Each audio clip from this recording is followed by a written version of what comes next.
Hi, this is the voice, Michael Chavello. You're listening to the Premium Oddscast, hosted by leading MMA oddsmaker Nick Kalikas, fight scientist and author of Fightnomics Reed Kuhn, and MMA journalist Brian Hemminger. The absolute best UFC betting info, picks, statistics, and analysis from the most respected authority in mixed martial arts betting, MMAOddsBreaker.com.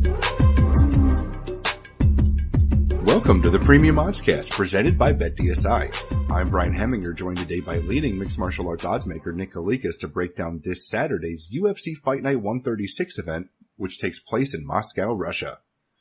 If you're unfamiliar with our format, Nick and I will break down the fight card from top to bottom, providing extensive analysis and a pick for each fight after doing our film study for the event. And I just want to throw out a quick apology. We didn't have a podcast for UFC 228 last weekend, the first event we missed in about 5 years. But we're back with this event, and hopefully we'll get at least another 5 years of quality breakdowns for you guys. Now, looking back at our last event, Kyle Marley won 1.8 units for UFC 228 with his 1 unit free bet on Diego Sanchez at plus 180 odds. Kyle has his bets and fantasy MMA picks available now on MMAOddsBreaker.com. Back to the present, UFC Fight Night 136 features a 12-fight card in total and will be aired exclusively on UFC Fight Pass this Saturday afternoon. Let's dive right in. Now, kicking things off on Fight Pass, obviously, is a bantamweight contest between Merab Dvalishvili, who is 7-3, and Terrion Ware, who is 17-7. Now, Nick, where did this fight open, and how has the public shifted things so far? Dvalishvili open minus 350, the comeback on Ware at plus 250. Right now looking over sponsored sportsbook, betdsi.eu. Dvalishvili is actually minus 530 right now. The comeback on Ware at plus 355. So more action coming in Dvalishvili's way. I understand it. I mean, the guys look really good in the octagon so far. He's had 2 UFC bouts, and unfortunately for him, he hasn't got a win yet, but both of them are a little controversial. I mean, the Sainz lost in his UFC debut. I thought he actually won the fight. It was close, but I thought he should have got the nod. And then against Ricky Simon in his last fight, I mean, that was just ridiculous. It was controversial. It was kind of a bad beat. I mean, he was winning that fight on his way to the scorecards, and then that technical submission happened at the end of that fight. So could be 2-0, but he's 0-2. And then at the same time, he's fighting a pretty game opponent, and I think Ware doesn't really get enough recognition or credit for his abilities, because he's had 3 tough fights so far in his UFC career as well. I mean, Stamen, O'Malley, Duquesnoy as well. I mean, those are 3 very difficult opponents to, for your first 3 fights in the UFC. So this is not what you want to see for Ware either. I mean, he's facing another tough opponent here that he's probably going to lose to. So it's more than likely going to be the end of Ware in the UFC. He's going to go back down to, some of the lower level leagues and probably have a lot of success, because I do feel for Ware in this spot, because he's a talented fighter, well-rounded. He has a ton of experience. He's smart. He's got good IQ, good cardio. You know what you're getting with him. He comes to fight every time, but unfortunately for him, I think he's going to get controlled in this spot. Dvalishvili is going to probably get the takedowns here. He's going to be the one pushing the pace a little bit more, and I'm expecting it to be competitive, because Ware's always game, and he's always making it a fight no matter how high the competition is. He seems to step up. So I think in this spot here, again, he will step up. He will make this competitive, but unfortunately for him, I don't think it's going to be enough. So my pick is Dvalishvili to probably grind out another decision win over Ware here. Yeah, this is a crazy fight, because they're 2 very talented fighters, and combined they're 0-5 in the UFC. I mean, you have to look at the circumstances. I mean, with Ware, it's been who he fought, and he's had tough decisions against 3 really talented fighters in the bantamweight division.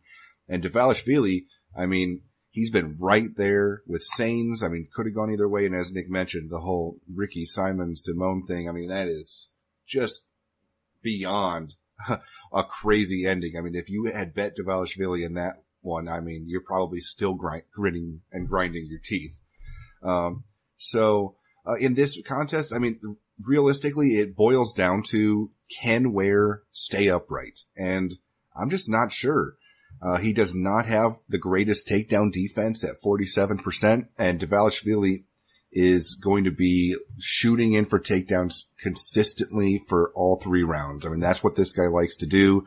He has a ridiculous 8.5 takedown average in his fights. And even though he doesn't get them every time, I mean, he just keeps going and going and going for him like the Energizer Bunny, and eventually he does get them. Realistically, Ware's best chance is to knock him out while they're standing, while he's fending off takedowns. And if he can do that, I mean, yeah, he'll pull it off. But, I mean, there's a reason that Ware is the underdog here, and that's because, I mean, he does have a trouble staying upright. He's faced wrestlers before in the UFC and lost decisions against them.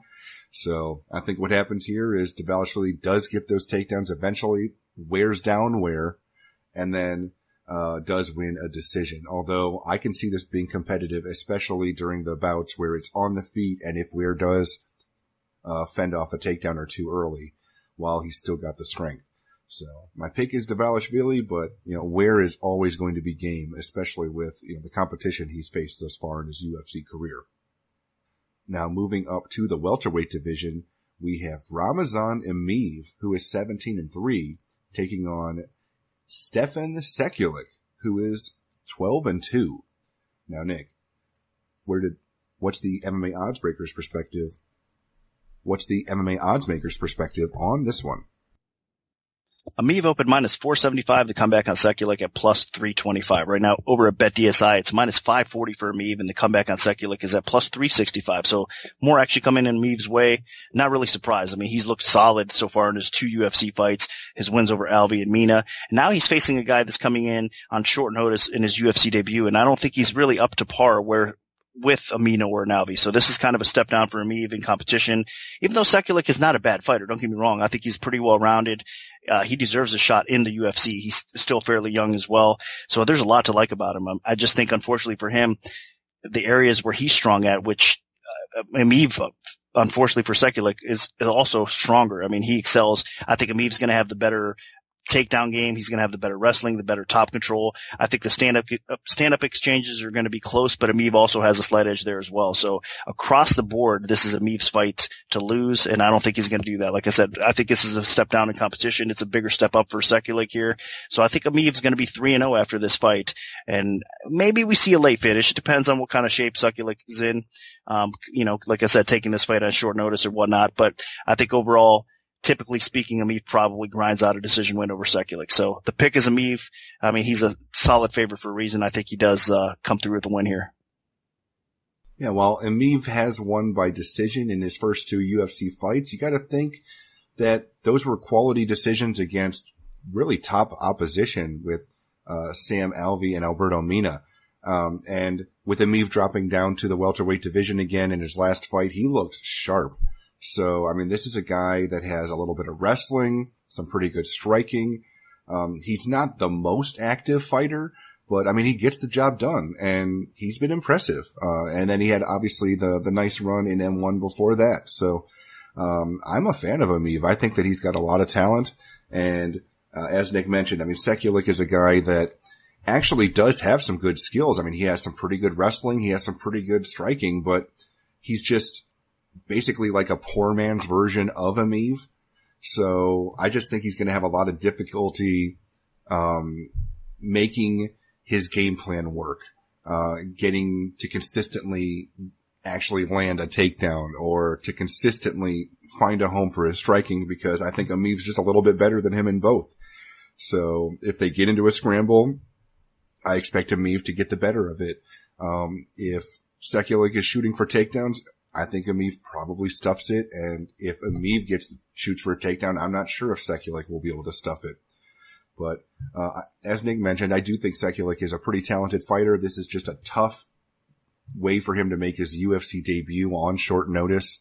So I think he'll get an easier fight the next time out, and maybe could win it. But I think that this time around, Emeev being the heavy favorite for a reason, and I expect him to win, probably by decision, but you know, maybe if Sekulic runs out of steam a little bit early, since it is his UFC debut on short notice, Emeev might be able to pull off a finish late in the fight. Now, moving up to the middleweight division, we have Adam Yandiev, who is 9-0, taking on Jordan Johnson, who is also 9-0. Now, Nick, where did this fight open, and how has the public shifted things so far? Johnson opened minus 175, the comeback on Yandiev at plus 135. Right now over at BetDSI, we see Johnson at minus 255, the comeback on Yandiev is at plus 205. So more action coming in Johnson's way. Not surprised by that either. I mean, he's the more established, trusted fighter of the two. Now, of course, in my opinion, so far in the UFC, he hasn't really fought up to his ability. I mean, he's had some lackluster performances. That said, he's 3-0 over solid competition overall. Not the highest caliber competition, of course, but still decent wins on his resume. And of course, now he's making his drop down to middleweight, which I think is going to fare a little bit better for him, honestly. And of course, we all know Jordan Johnson has that wrestling background. He's a pretty smart fighter overall. He has decent striking for that wrestling as well. I mean, he's just a pretty solid fighter. Again, he just hasn't lived up. I've been disappointed with his performances because I was expecting a lot better thus far. So maybe we see it in a fight like this because Yandiev is definitely going to bring it out of him. Yandiev has a wrestling background in his own right, or ground game specialist basically, but he's strong, aggressive, he's powerful, and he's going to, like I said, want to push forward, maybe mix things up, pin Jordan Johnson against the cage a little bit to try to knock his head off, honestly, slugging with these big punches. So that's why I think Jordan Johnson's going to have to be cautious. He's going to have to be careful here, and he's going to have to fight smart. So I think he will do that. I think as this fight progresses, it's going to get tougher and tougher for Yandiev as well. So even if he's successful in round 1, I think if Johnson can hang in there in round 2, round 3, if it gets that far, I think he's going to start really taking over, and he probably gets a finish late or even just, gets a clear decision and wins 29-28 with 2 rounds to 1. So I'm expecting some good things possibly from Yandiev. This is a big test. If he pulls off this win over Jordan Johnson, he's definitely on his way. And this is going to definitely be the best win of his career. Whereas for Johnson, again, I think this is kind of a step down in competition or about the same level as he's faced before, nothing more. So I think he's ready for it, and I think he's going to get the win. So the early action is probably right in this spot. I think Jordan Johnson is going to control the tempo of the fight. He's going to be a little bit more of the consistent striker throughout 3 rounds as well. And again, if he needs to get top position on the ground or whatnot, I think he will as well. So the pick is Jordan Johnson to get a solid win over the debuting Yandiev. I'm impressed mildly with Yandiev. I mean, this is a guy that has consistently been able to finish opponents quickly with submissions in the early parts of rounds. My main issue, though, is if he does not put Jordan Johnson away quickly, he might be in some serious trouble because it does not seem like Yandiev has much of a gas tank. And Jordan Johnson being, a scrappy wrestler, a pretty good athlete, I think that, he's the type of guy that can grind out a fight. So far in his UFC, career, I mean, Johnson's been a light heavyweight. And while he hasn't faced the best opposition, I mean, he did go 3-0 in the light heavyweight division. Granted, Henrique da Silva, Marcel Fortuna, and Adam Milstead are all, fighters that were probably more bottom of the barrel light heavyweight, competition. But, I mean, Johnson did earn a decision against all 3, even if one of them was a split decision. So now he's dropping down to middleweight. He made weight already since the weigh-ins already recently took place, like right before we're recording this. So even though he's stepping in on short notice and dropping down a weight class, he made weight. So it seems like he's in a decent position here. And, Johnson was already a pretty good athlete for the light heavyweight division. I think that he's going to be a very big, strong, dangerous middleweight. So, as long as it doesn't cut into his chin or durability or gas tank, then I think Johnson is the way to go here. I think that he grinds this out, wears Yandiev down, and, having seen Yandiev really slow down, in fights already, even though he did pull them out and win, I think Johnson, as long as he doesn't get choked out quickly by the judoka, I think Johnson wears him down and possibly even finishes him in the 2nd or 3rd rounds. So, I'm going to go with Jordan Johnson as well. Now, moving up to the light heavyweight division, we have Magomed Ankalaev, who is 9-1, taking on Marcin Prachnio from Poland, who is 13-3. Now, Nick, what's the MMA oddsmaker's perspective on this one? Ankalaev opened minus 350. The comeback on Prachnio at plus 250. And right now, looking over at BetDSI, it's minus 450 for Ankalaev, and Prachnio is at plus 330. So a little bit more action coming in Ankalaev's way. Not surprised by that either. I mean, I know it seems like a pretty high line in a sort of way because Prachnio did have a little bit of hype coming into his UFC debut, but that hype got derailed pretty quickly. And I'm not really that shocked. I know Brian's probably not either because even on footage, I mean, Prachnio definitely has some power on the feet. He's known to be a dangerous striker, but I don't know. It wasn't there for me. I wasn't too impressed with what I saw. And then after the Alvey win, I guess I'm down on him even more. So maybe I'm not giving Pacquiao enough credit. He is dangerous. He can be a threat on the feet especially, but stylistically, I don't even think he belongs on the roster, honestly. So for me, Ankalaev is pretty impressive. He's a solid fighter. He does belong on the roster. I know he lost to Paul Craig in what was a crazy fight. I mean, the guy was dominating that fight, and with the last few seconds of that fight, he got caught up in Paul Craig's triangle and lost. So Paul Craig does have a good ground game. I'm still shocked with that result, though, despite saying that, because Ankalaev was definitely, like I said, on his way to an impressive UFC debut. And I think, we'll see him get back on track here. I think he could basically take this fight where he wants it. I think on the feet, even though Pacquiao might be a little dangerous, Ankalaev can catch that chin and put him out. Or if he wants to take this to the floor, he can take this to the floor as well and have a lot of success on the ground as well. So that's why you're seeing him a solid favorite here. I'd be surprised if he loses to Pacquiao here in this spot. And I think after this fight, we're not going to see Pacquiao on the roster any longer. So I think Ankalaev finally gets his UFC win, and it'll probably be an impressive one. So the pick is Ankalaev to get the W here.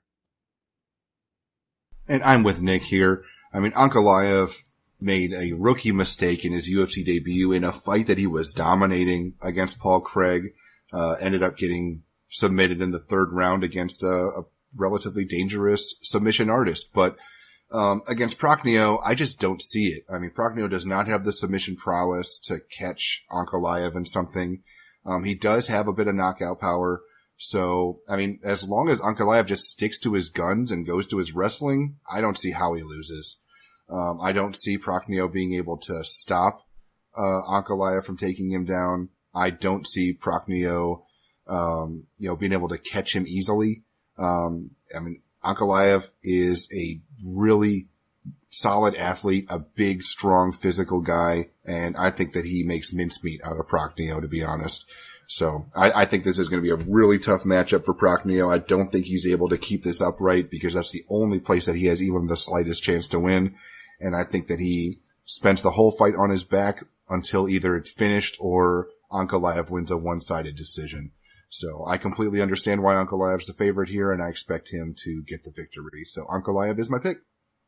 Now, dropping down to the lightweight division, we have Mirbek Taisimov, who is 26-5, taking on Desmond Green, who is 21-7. And this is actually at 161-pound catchweight now.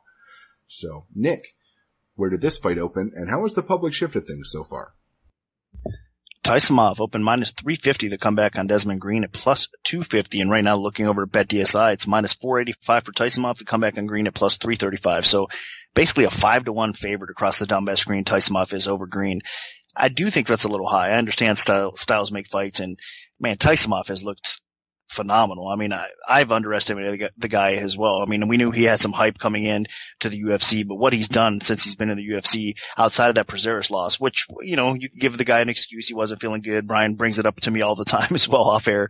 Like, hey, you're knocking the guy too much basically off that bad loss. And to me, it was a pretty bad loss. But since that Prazeres loss, I mean, the guy's looked outstanding. And again, time and time again, where I kind of think, he might not look up to par in this fight. He comes through and he looks great. He outperforms what I expect. So hats off to Taisimov. I mean, the guy is legit. He has tremendous knockout power. The guy's the real deal. He's got some wrestling. He's got some decent experience, obviously, right now as well. But there is some kryptonite to his game. And I think Prazeres, that loss, did still point it out. If you can out wrestle Taisimov and control the fight and just make him uncomfortable, and not easy to do, obviously, easier said than done, but there is a path to victory. Now, will Desmond Green be that guy? I don't know. It's probably going to be pretty tough. The sad thing is, I think Desmond Green's really getting better, and I think his move up to lightweight has done him a lot of good. I mean, look, physically, he's strong enough to compete with these guys for sure.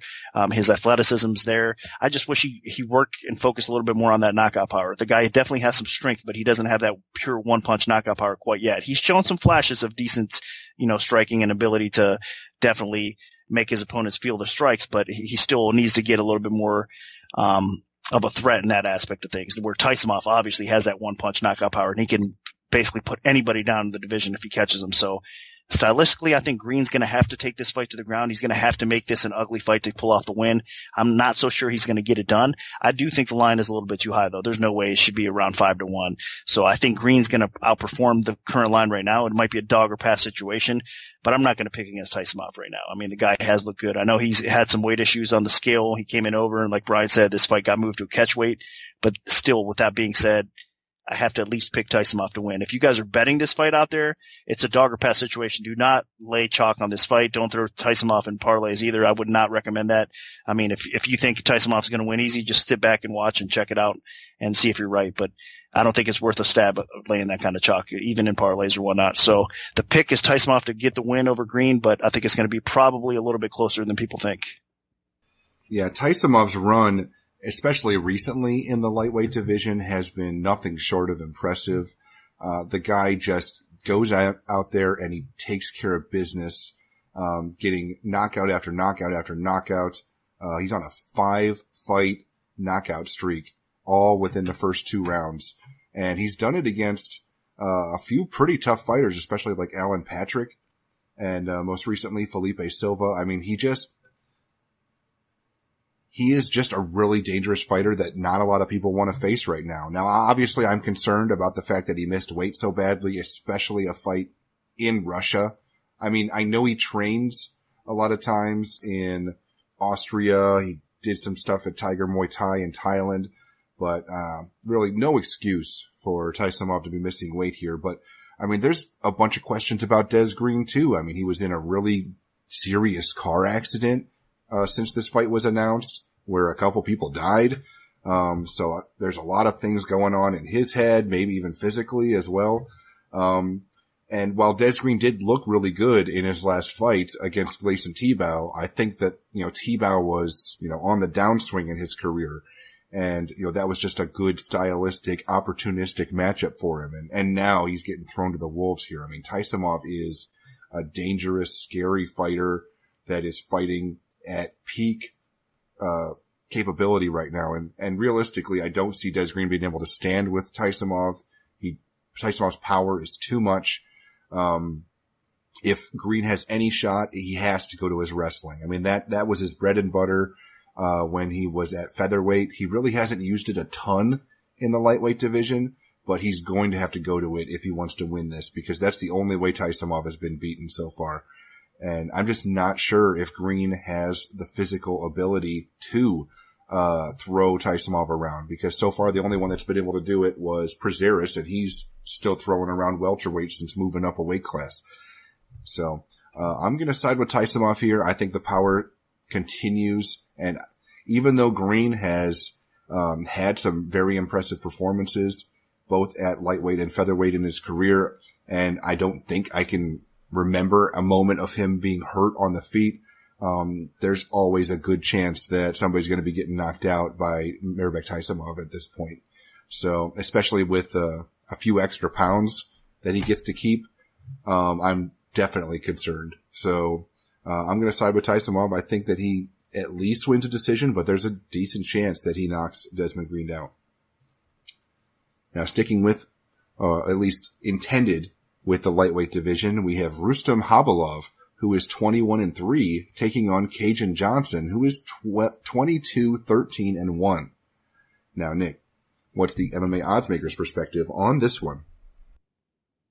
Khabilov open minus 475, the comeback on Johnson at plus 325. Right now, looking over at BetDSI, it's Khabilov minus 700, the comeback on Johnson at plus 450. So not a lot of faith in Johnson and the action coming in, more so on Khabilov. Now, of course, not really that surprised. I mean, Johnson's never had a tremendous amount of love from the UFC bettors out there or the fans in general. I mean, I know he's a former Ultimate Fighter competitor, and I know he does have a solid fan base, and he's a pretty cool guy as far as his interaction with fans or whatnot too. So he has that fan love in some ways, but still, I think the UFC's kind of throwing him to the wolves here. If you look at his last 3 opponents, I mean, it hasn't been anything easy for him at all. But the thing is, with his ability and his stylistic matchup to a lot of fighters, he's not an easy out. I mean, Makhachev in his last fight, made it look pretty easy. But before that, I mean, he pulled off some solid wins over Ray.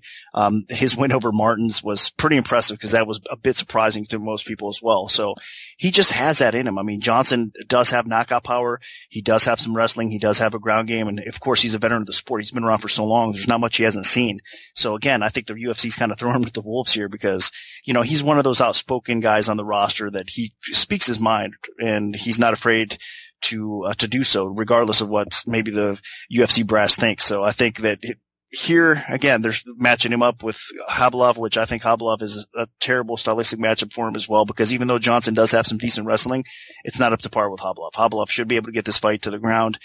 When he wants to, he should be able to grind him out. Even on the feet, even though these guys are both a bit chinny, Johnson definitely has the worst chin of the two as well. So I think these guys could knock each other out, whoever lands flush, of course, but I think it's more likely that even on the feet, Khabilov probably survives the exchanges better than Johnson would at this point of his career as well. So, I think the line is a bit too high. I don't think it should be minus 700. That's disrespectful towards Johnson a little bit, but at the same time, I don't think he's going to get the win here. I do think Khabilov, gets it done here. So the pick is Khabilov, probably grinds him out, maybe possibly finishes him along the way. And I agree. I mean, Cajun Johnson has had a bit of a good run, although most recently he did, really get destroyed by Makhachev. And that's kind of the path to victory here for Khabilov as well. I mean, when Khabilov's fighting at his absolute best, he is closing the distance, locking his hands around his opponent and then just tossing them around the cage like a rag doll. The guy had some of the craziest debut fights of any fighter I've ever seen in the UFC, just throwing guys on their heads and knocking them out or injuring them severely. So, if he can do that against Johnson, more power to him because, that's definitely the path to victory because Johnson should have a decent chance to hang with Khabilov in the striking. I mean, Khabilov, his striking is decent, but it's very funky and unorthodox. And against somebody that is a pretty solid technical striker like Johnson, who had a pretty good run in the division, Johnson won 4 fights in a row. You can't forget this. And I mean, he beat some pretty good fighters, especially, guys like Stevie Ray, Adriano Martins. So, you can't discount him here. But the problem is, he did have issues against Makhachev, who took him down and submitted him quickly. And while I don't think Khabilov has the submission ability and ground game of Makhachev, he does have the wrestling. And if he can shoot in and take Johnson down, then he's probably going to win. But I actually think that Johnson is a much more live dog than he's getting credit for because, he's a capable, savvy veteran and I think he's a pretty well-rounded fighter. And, Johnson is going to hold his own in everywhere but the wrestling. So if Khabilov is screwing around on the feet, or if Khabilov is having some trouble getting takedowns, Johnson is potentially going to be in play here, but I do have to side with the favorite. Khabilov historically has had a lot of success with his takedowns. He's on a nice little run here right now, and he probably does have success with his wrestling, especially considering, he's won 5 fights in a row, all by decision, getting takedowns in every fight, winning the takedown game, getting top position, grinding fights out. So, I'm going to side with Khabilov. So, that's going to be my pick. He probably wins another decision. Now, dropping down to the bantamweight division, we have Peter Yan, who is 8-1, taking on Jin Soon Sun from South Korea, making his debut with a 9-2 record. Now, Nick, where did this fight open, and how has the public shifted things so far?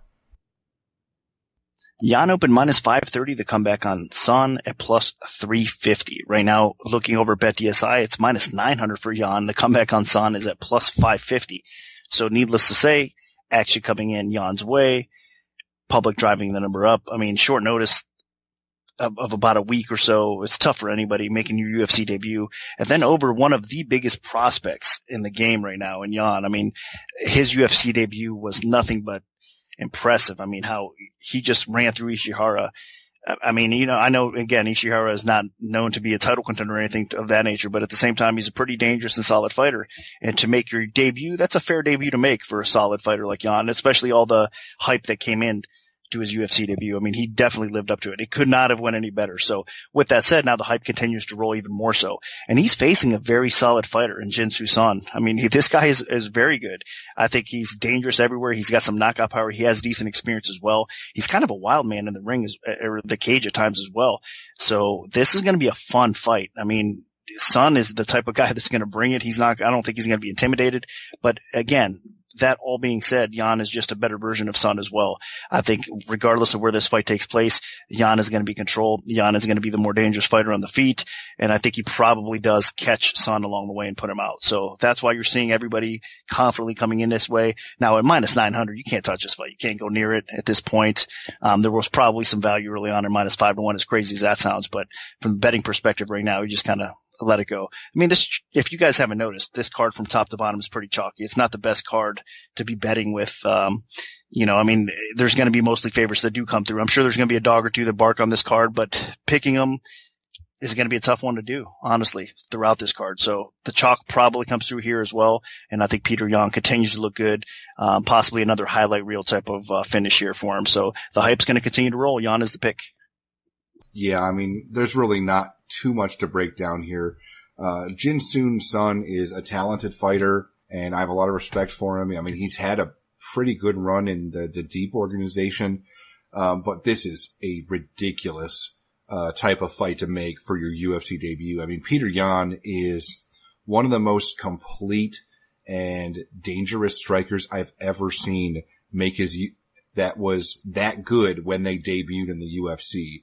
I mean, what he did to Ishihara was absolute devastation, especially considering Ishihara was an established UFC fighter, and he just blew him out of the water in his debut. And now he's facing a tremendous step down. But I mean, I have a lot of respect for Soo Son for stepping in on short notice.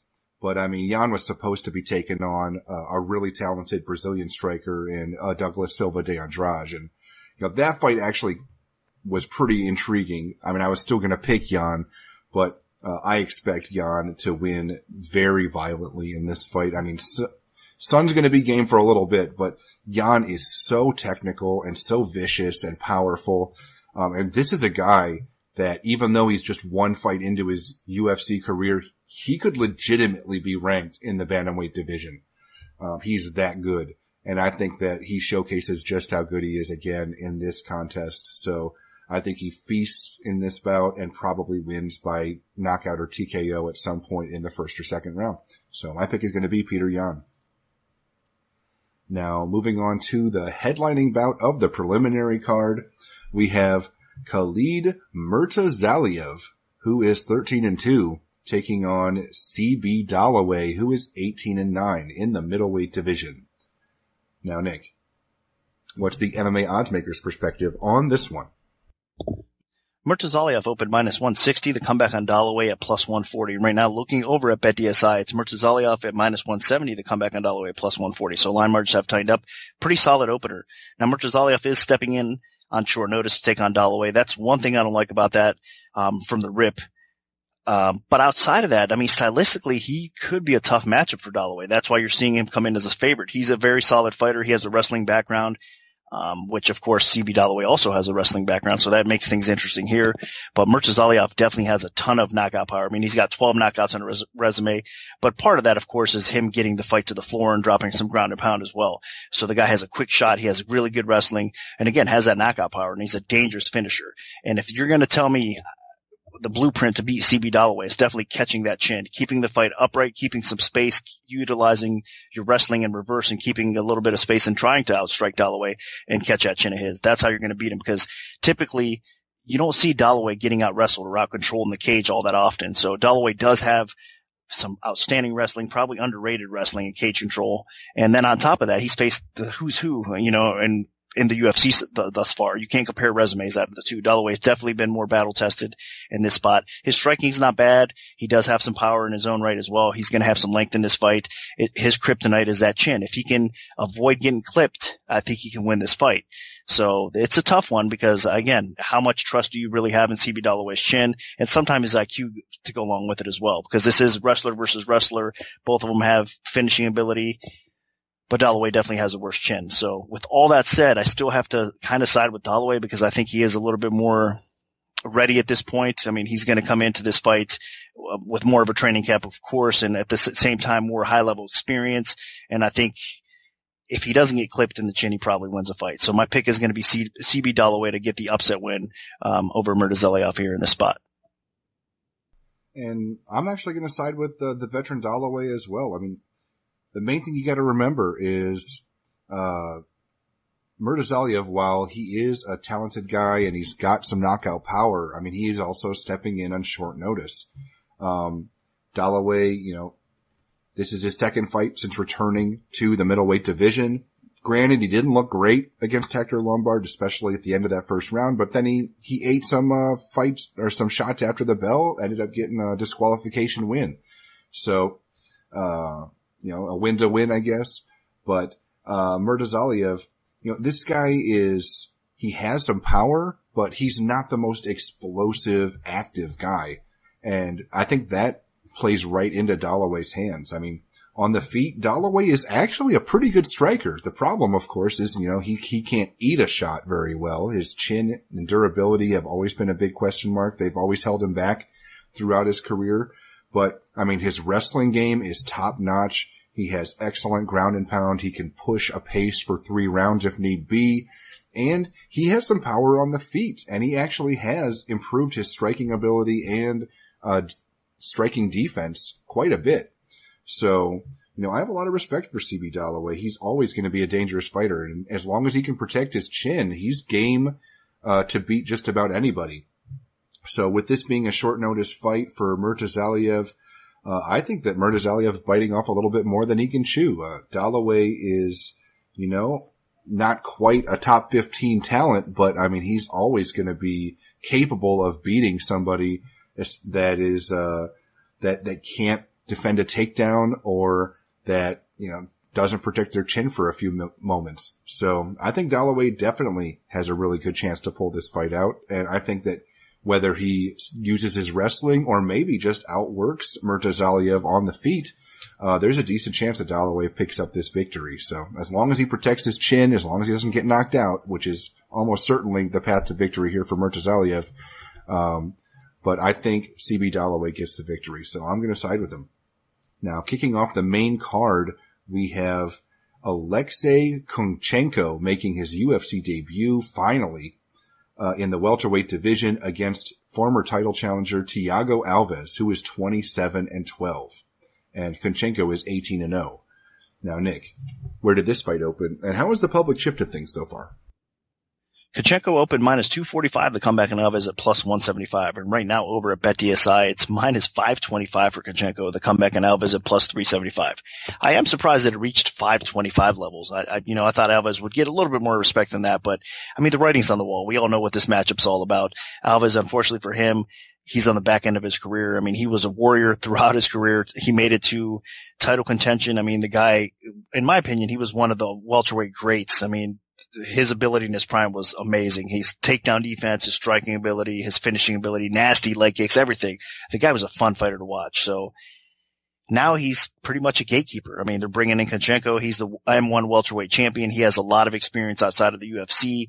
The guy's a dangerous opponent, a very good striker, a well-rounded fighter. I mean, the guy has some wrestling to go along with it, a good ground game. He has good ground and pound as well. So he's a very complete fighter. But here, stylistically, it's probably going to be a striking affair because Thiago Alves does definitely have decent takedown defense. And I think Kunchenko is going to be the one picking Alves apart at this point of his career and doing the more damage than not. So I think Kunchenko, with the accumulation of damage along the way, possibly even finishes Alves and gets the W here. That's why you're seeing such a high line. Everybody jumped in on that 2.5 to 1 opener and have driven it up to 500. Like I said, I think it's a little bit too high, but that being said, I really expect Kunchenko to have a highlight reel type of performance. If he doesn't get Alves out of there, he's still going to be dominant in a couple of those rounds and he's going to look the part, put it that way. So I think Kunchenko is the real deal. He's going to continue to do some good things and he's going to start off by getting this win over Alves. So unfortunately for Alves, I think he's going to suffer a loss here. And I agree. I mean, you hate to see it, but fighters get in a decline and, fighters' careers end. Fighters eventually retire. And I think Thiago Alves is definitely approaching that moment. I mean, he's lost 3 of his last 4. His last fight, they basically threw him to the wolves against a guy making his UFC debut that they were impressed with, and Curtis Millender, and Millender delivered. I mean, he just beat the tar out of Alves and eventually got the TKO victory. I mean, it was very impressive, and Alves just looks like a shell of himself. I mean, this is not the same guy that just tore through the welterweight division and had the most lethal leg kicks you'd ever seen and earned a shot at the welterweight title. He's just not. I mean, he had the failed drop to the lightweight division. And now he's back at welterweight and he's, just taking a lot of damage. So, I think that, this is a fight that is dressed up to showcase Kunchenko. I mean, Kunchenko's a guy that literally people have been clamoring to see in the UFC for years. He was the M1 champ. I mean, the guy has great Muay Thai skills, powerful hands. He has decent wrestling ability. I mean, he's just the complete package. And not only did he win the M1 welterweight title, he defended it like 4 or 5 times, including 2 complete 5-round decisions. But most of his wins have all been by knockout or TKO. So the guy has good conditioning, he has good striking, he has good wrestling. Unless Thiago Alves lands a lucky punch, I think Kunchenko just tears through him. So I almost feel bad. But yeah, I mean, this is just something that happens in fighters' careers. So, Kunchenko he's the real deal. I mean, the only drawback with him is, it's a little late in his career to be finally making a UFC debut, but at 18-0, 34 years old, we're finally going to see it happen. And I think that he looks really good here. And I expect Kunchenko to not just win, but probably knock out Thiago Alves at some point in the first or second round. So my pick is going to be Alexei Kunchenko. Now moving all the way up to the heavyweight division, we have Andrei Arlovsky, who is 27-16 with 1 no contest, taking on Shamil Abdurakhimov, who is 18-4. Now, Nick, what's the MMA oddsmaker's perspective on this one? Arlovsky opened -215. The comeback on Abdurakhimov at +165. And right now, looking over BetDSI, it's actually Abdurakhimov coming in at -130. The comeback on Arlovsky, even money. So the line flipped. Early action coming on Abdurahkimov's way. Not surprised. I mean, I think he should be about where he's at right now, possibly even a little bit higher. Now, that's no disrespect to Arlovsky, because I'll tell you what, I think this is kind of probably one of the best stretches of his career that we've seen in a long time. And that said, he's lost 3 out of his last 5 fights. But that last fight to Tuivasa, which Tuivasa I think is a real player in the heavyweight division, Arlovsky arguably could have won that fight. And before that, I mean, his wins over Struve and Albini, pretty impressive, man. I mean, the guy's been solid. He hasn't been getting knocked out. That chin's been holding up. I mean, he's faced some good competition and that chin's been holding up. I mean, the last person I think that knocked him out was Ngannou. And of course, Ngannou, that was especially that version of Ngannou. I'm not sure what happened to Ngannou since his last fight or whatnot, though, against Lewis. But that being said, Arlovsky is fighting well. I mean, he's, again, his biggest threat, in my opinion, the biggest concern you have with Arlovsky at this point is that chin. Every fight he goes into, I say it time and time again, I just don't trust it, but it's been holding up. So this should be another fun fight, especially if his chin holds up. He has a legit shot to win this fight. But with all that said, I think Abdurakhimov stylistically is a tough matchup for him, because I think the speed and the punching power of Abdurakhimov and his ability and even his footwork is going to give Arlovsky some problems. Arlovsky might want to slow things down. He's not going to be able to get Abdurakhimov on the ground, I don't think, because Abdurahkimov's takedown defense is pretty solid. He might want to pin him up against the cage and make this a kind of an ugly, dirty fight and have a little success doing so. But I think in open space, eventually, even though Arlovsky is obviously a pretty solid striker in his own right, I think Abdurakhimov is going to be the one landing and breaking through the guard of Arlovsky and catching him and putting him out probably. So I still don't trust his chin, despite me saying that his chin's held up and he's looked really good.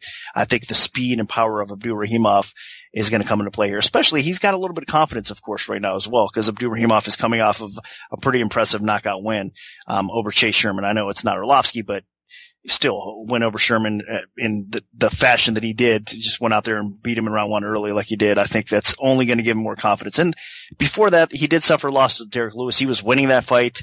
I think a combination of things obviously got to him. It was late in round 4, where he ended up getting caught by Lewis in that fight. So he was doing okay. I think what we've seen from Abdurakhimov is legit. The guy is a very solid fighter, and I think he's going to continue his new little winning streak here with the win over Sherman now coupled with this win over Arlovsky, and then see where he goes from here. So I do think he's the better fighter, and I do think he probably gets a win here. So I'm expecting Abdurakhimov to knock out Arlovsky. Yeah, this fight should be competitive, and I have to admit I have completely underestimated Andrei Arlovsky's recent run. He's been in there competitively against 4 talented heavyweight fighters, and his chin has held up against all 3. I mean, Tybura did have him in a little bit of trouble early, but Arlovsky made that fight competitive, and then he had the victories over Albini and Struve, and most recently against Tai Tuivasa, a guy that, I was almost certain was going to just rip Arlovsky's head off. Arlovsky held his own, and that fight was very competitive, could have gone either way. So, Arlovsky is doing a lot better job of protecting his chin. He's fighting smarter. He has showcased an improvement with his jab a little bit. He's controlling distance. He's even gone for some takedowns and got them. So, like he did in the Struve fight. So I'm not expecting him to get any wrestling going here against Abdurakhimov, but if Arlovsky can control distance, if he can protect the chin, he has some power. He has the ability to frustrate Abdurakhimov a little bit. Abdurakhimov is a fighter that does have some power in his hands. He does have some pretty good athletic ability, but he fights at a bit of a slower pace than Arlovsky in his stand-up. He kind of relies a little bit on the clinch and the takedown game a little bit. So if Arlovsky can kind of fend that off, I think he's got a realistic shot here of working the jab, working his straight punches, keeping Abdurakhimov at bay. And while Abdurakhimov does have a little bit more of a threat because he's going to be attacking obviously in the stand-up, but also in the clinch, potentially working for takedowns. But I think if Arlovsky can fend off the clinch and the takedowns, he might be the slightly better striker here. And while obviously Abdurakhimov's chin is a little less battle-worn, I do think that Arlovsky can hold his own in open space. And if he can keep this fight in open space, there's a good chance that Arlovsky gets the victory. It can go either way. This is a very competitive matchup in my opinion. But with the way Arlovsky's at least been fighting in his last 4 fights, I think there's a really realistic chance that he can pull this off.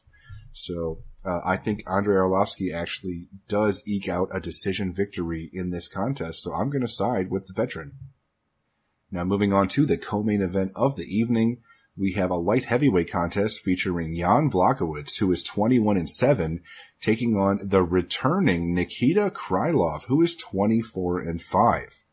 Now, Nick, where did this fight open, and how has the public shifted things so far? Blachowicz opened -130, the comeback on Krylov -110, so virtually a pick'em with a slight lean towards Blachowicz. Right now, it's Krylov at BetDSI -130, the comeback even money on Blachowicz. The line flipped, and more money coming in early on Krylov. I'll tell you what, man, for those knocking Krylov earlier in his career, the guy is a popular fighter. Fans want to see this guy fight because the guy impresses when he's out there. Win or lose, the guy goes out there and he fights, man. I mean, he's a finisher. He's an exciting guy to watch. And outside of the UFC, since he was let go, he did nothing but live up to that expectation and finish fighters outside of the UFC as well, solid fighters as well. I mean, if you look, he finished UFC vet Maldonado. He finished Emmanuel Newton, a Bellator veteran, of course. So he's got some solid finishes. And again, the guy is just dangerous. I mean, he's one of the fighters that I think before he got released from the UFC, you could see some potential and some growth. I mean, in this game, he was getting more confident. He was working hard. You could see the improvements in his game. So I'm glad the UFC brought him back. I didn't think he should have been cut. But matching him with Blachowicz here is definitely a head scratcher because Blachowicz has been looking pretty solid in his own right. I mean, the guy redeemed a loss that he recently had over Manoa, which was a big win for him, I think. You know, Manoa was always a dangerous fighter. So coming in and getting the job done there against him was pretty impressive. And Cannonier, another guy that I thought was going to be a problem for Blachowicz, and he passed that test with flying colors as well. So Blachowicz is a pretty complete fighter in his own right. He's been getting beat by people that were out wrestling him, really, more so than anything. I mean, if you look at his losses in the UFC, it was Patrick Cummings, Gustafsson, and Gustafsson was able to take him down, Corey Anderson. So outside of that early Manoa loss, I mean, it's most of the time it was guys that were, looking to out wrestle him and take him down. Now, that said, he typically will out wrestle guys that don't have that wrestling pedigree. So his wrestling game is not exactly weak either. So he's a pretty complete fighter. And I think his striking here with Krylov is going to be pretty competitive. I think these guys are both capable of landing and doing some damage. Of course, I think Krylov's a little bit more explosive. He has more of that one punch knockout power, but I think Blachowicz is still the more complete fighter. I think Blachowicz is a little bit more stable. I think if he gets the takedown, I don't think it's going to be easy to hold Krylov down, but I think he'll be able to control and do some ground and pound and probably score some points along the way as well. So pretty much I think if Krylov does not get the job done here, I know he's a popular pick out there for a lot of people, it's going to be hard for me to see him get the win here. So I'm actually going to side with Blachowicz. I think Blachowicz has shown enough, and I just trust him a little bit more at this point of his career. He's just the better fighter right now. But if Krylov can come in here and get the win, man, I mean, I'd be happy to see it in a way because I think the guy does have a lot of potential, and I think he will continue to see him get better and better and kind of work up that ladder. So, it would be a big win for him as well because I know Blachowicz, Brian and I were talking about, he's pretty highly ranked in the UFC right now as well. So picking off a guy like that would be a huge success for Krylov at this point. But with all that being said, I don't think he's going to do it. I think it might be a little bit too soon for him. So I'm going to pick Blachowicz to get the win. Maybe a late finish. If not, he probably wins on the scorecards. Yeah, this is a really intriguing matchup. Krylov used to make jokes about him because of some of the silly things he did inside the octagon, but I mean, the guy, when his contract expired, he's actually the one that kind of chose to go elsewhere because he wanted to fight a little closer to home in the Ukraine and improve his skills, even though he was on a 5-fight winning streak before he lost to Serkunov. And then that's what he did, though. I mean, he pulled off 4 consecutive finishes in the first or second round by knockout or submission. And now he's back in the UFC and they're throwing him right in there in the co-main event slot. This is a huge opportunity for Krylov because Blachowicz is fighting very well. I think he's on a 3-fight win streak and has risen all the way up into the top 5 in the light heavyweight division. So this is a fight that can get you right into title contention. With the way that Krylov is capable of fighting, he's always going to be dangerous. I mean, he has power in his hands. He has a lethal head kick. And he has opportunistic submission game. Even if he's not the savviest of grapplers, he goes for chokes, from weird angles and he surprises people and pulls them off sometimes. So, Blachowicz is going to have to be careful. That being said, I think Blachowicz has the superior wrestling. So I don't think Krylov is going to be getting that opportunity to go for, Blachowicz's neck. And on the feet, Blachowicz is the more technically sound striker, although Krylov I do think has more power. So, this should be a really fun battle. Basically, I see Blachowicz being the more technically sound fighter that has the better chance of winning a decision. But if there's a finish, it's probably Krylov. I mean, he's young, he's explosive, he has power in his hands and his feet. So, Blachowicz is going to have to be on his, best defensive. He's going to have to be fighting and keeping his hands high and protecting his chin, at all times because Krylov is going to be dangerous. And I think that he's going to be, better this time around than we saw him before, even when before he went on a 5-fight winning streak in the UFC. So, this is a guy that you cannot underestimate. So, I'm going to side with Blachowicz though. I just feel like he's a little bit more proven. He's been in there against some tougher people and pulled off some impressive victories. So, but I am not going to discount, Krylov. There's always going to be the chance that he pulls off a stoppage victory at any moment in this fight. And especially if I feel like Blachowicz is probably going to win a decision, I'm going to be nervous for all 3 rounds because Krylov could land a head kick at any moment, and that's probably his best path to victory. But my pick is going to be Blachowicz.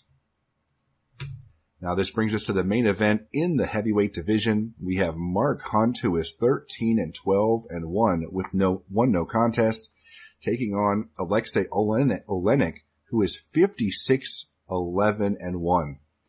Now, Nick, what's the MMA oddsmaker's perspective on this one? Hunt opened minus 215. The comeback on Oleinik plus 165. The line got bet up a little bit, but now it's all the way back down right now over at BetDSI. It's minus 155 for Hunt. The comeback on Oleinik at plus 125. So crazy movement in this fight. Up and down it goes. Right now where it's at, I mean, it's kind of fair because what you have here is your classic striker versus submission artist. I mean, both these guys are obviously in their mid-40s or past their 40s. So they're not by far a young fighter, and especially in MMA years. I mean, if you look at outside of the MMA, of course, Hunt has kickboxing experience. So, his combat sports life and career has been longer than what his current UFC resume shows, or his record. And Oleinik, of course, Brian just mentioned his overall record.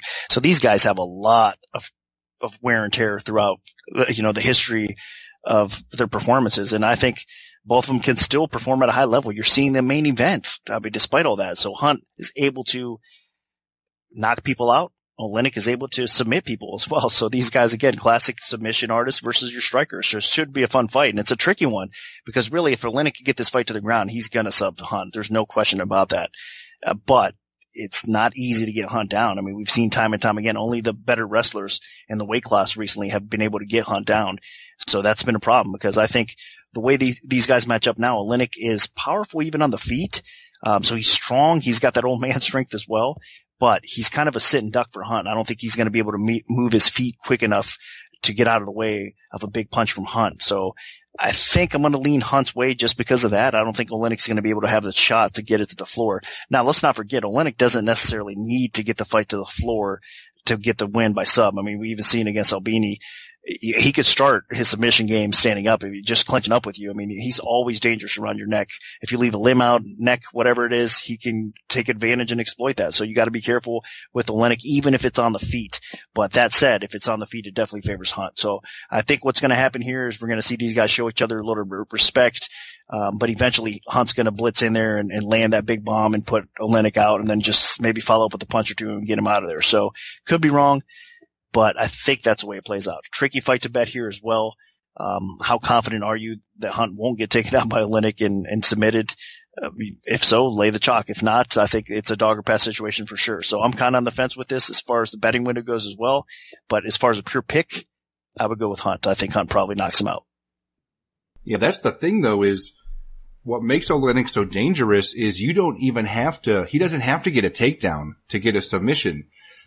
If you go back and watch, I mean, the guy has pulled off like 11 or 12 Ezekiel chokes in his MMA career, which is something that you normally need, an actual gi on, like to choke someone out with like the collar of it, in, Brazilian Jiu-Jitsu and grappling tournaments.